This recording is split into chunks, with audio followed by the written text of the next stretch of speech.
Жалпы құрмет достар, құрмет көрермендер, көңіл күйлеріңіз қалай, жақсы ма? Төребек ағамызға бір қаттырақ бір шапалақ қошеметтеріңізді соғып қойыңыздаршы. Бәрекелді.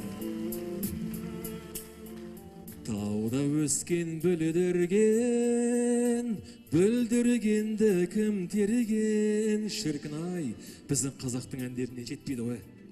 Мен де білем, бірақ долана деген әнді тыңдап көрмеппін. Онда сол долана әнін тыңдап көрейік.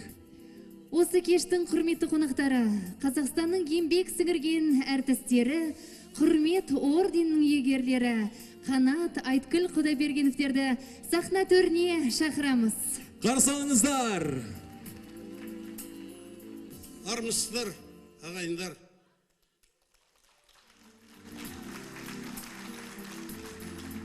Айткүл екеуміздің жастық шағымыз алғашқы жолдамамен келіп, кәсіби сахнаны осы өңірден бастап едік. Содан бері қаратай міне 49 жыл уақыт өтіпті. Енді тағы да мына Төкеңнің арқасында осы арқаның асыл азаматтарымен өздеріңізбен көрісуді нәсіп еткен екен. Сіздерге Алатаудың бөктері, Хан Тәңірдің етегі, Алматы облысынан жалынды сәлем.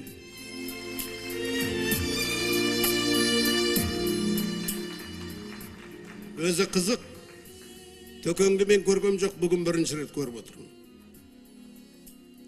Бірақ осыдан 2 ай бұрын осындай бір арамызда сазгерлер мен ақындардың бір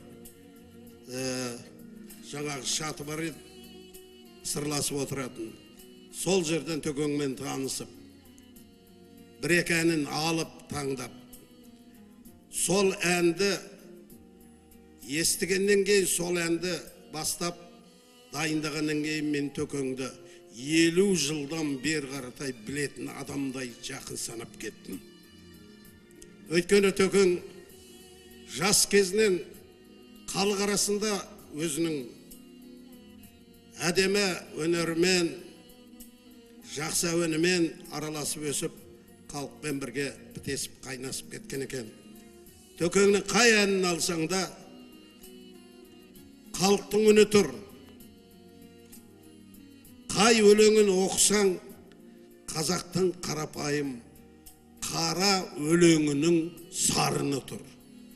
Сондықтан Төкеңді мен көрмесем де жақсы көріп кеттім, әнін құлшына кірісіп, өңдеп, бүгін сіздердің алдарыңызға әкеліп отырмын. Төке, құтты болсын. Енді міне 70-тің желкесіне шығып отыр екен, және де міне шығармашылықтың өзіне 50 жылдан асып кеткен екен Төкеңе. Ендеше мынау әуеніңіз халықтың жүрегінен бірден орын алатын әндер болғаннан кейін міне орталарыңызға келіп отырмыз. Ал ендеше қошеметпен Төкеңе кеттік, бастаймыз.